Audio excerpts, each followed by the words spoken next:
Kilcragan Homes predominantly concentrate on social housing. We're a registered charity that work with people with learning disabilities, autism and acquired brain injury. Over the years, and particularly from 1998, we've had an urban farm started in Carrickfergus.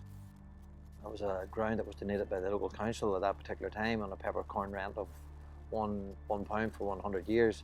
We've developed a garden centre in it. We've developed a fully fledged coffee shop in it. The opportunity then came for us to be able to deliver that type of service in this Mid-Ulster and Magherafelt area.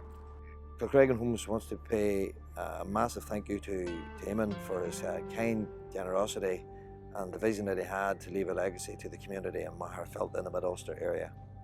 My wife Margaret and I came to 59 Castle Dawson Road at the end of 1984. The site at that time was called Colina, which means the area of a small wood.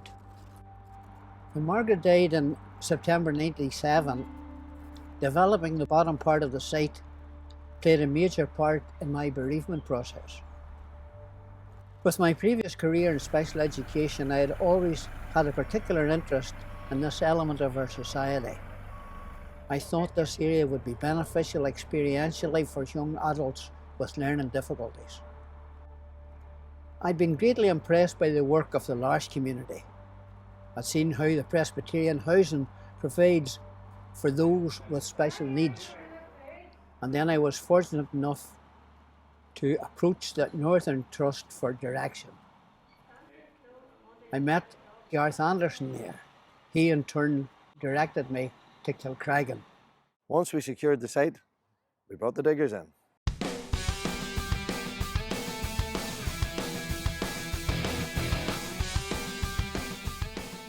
Magherafelt is at the very, very early stages. We were more ambitious at the beginning, and unfortunately COVID kicked in and it definitely impacted on the amount of people who could use the site. The long-term plan is for this site to be fully operational during the week, evening times, at weekends, and also to have housing in Magherafelt where those tenants who live in those houses can use this as well as their day opportunity.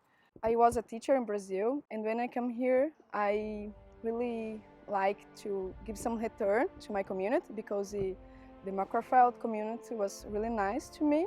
I help them feed the animals, clean the animals, the area, and of course we talk a lot too, and so we help each other with the socializing. Me and my husband have two boys that come to the sanctuary, Patrick and Hugh Anthony, and both of them love coming here, especially Patrick. Patrick's an outdoor boy. He always loves being outdoors, and he can get a bit obsessional when he's in the house, but out here he has no real obsessions. Loves animals, loves feeding the animals and looking after them, and he's very happy here, even on the wet days. But he gets on his wet gear and he heads out and he feeds the animals, and he does love being here. It's refreshing for him, something different. We are from a farm, and he goes out on a Saturday to help his father opening and closing gates, which he loves doing, and here just ties in with the whole thing. When he comes home, he's much calmer. He's much calmer. He's not frightened of animals, even the animals at home. At home we have sheep and we have cattle at home, and he's not frightened of them. He loves the freedom of being able to be outdoors.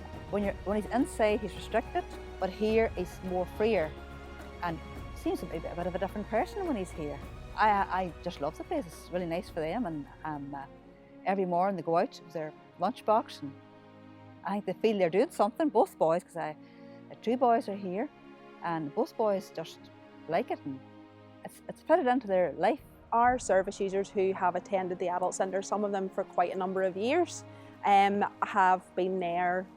They haven't gone anywhere else since they've left school. So when the sanctuary opened, there was an opportunity for the service users to avail of the service down here. My role in that as manager was to make sure that carers knew that the service existed. There's many benefits for them coming to the sanctuary. So their mental health, how could you not enjoy being outside? So, you know, seeing somebody taking a great big breath in and a big sigh and a smile as they arrive down on the bus is just unbelievable. There's so much for them to do, and every day there is a routine that's quite similar each time they come. It's still very different because they're working with different animals, they're working with different people, sleeping better at night. It just lifts their whole mood in general, and yeah, it's just been an awesome opportunity for all of them. This is a safe place for them to come to. You know, they have freedom. I'm delighted to be able to offer this to them and to have the opportunity to be a part of it as well. 2 years down the line, the sanctuary is already making a positive contribution to the community. Long may it continue to evolve. Its potential is only limited by our imagination. May the team of Kilcreggan be inspired to continue with its good work.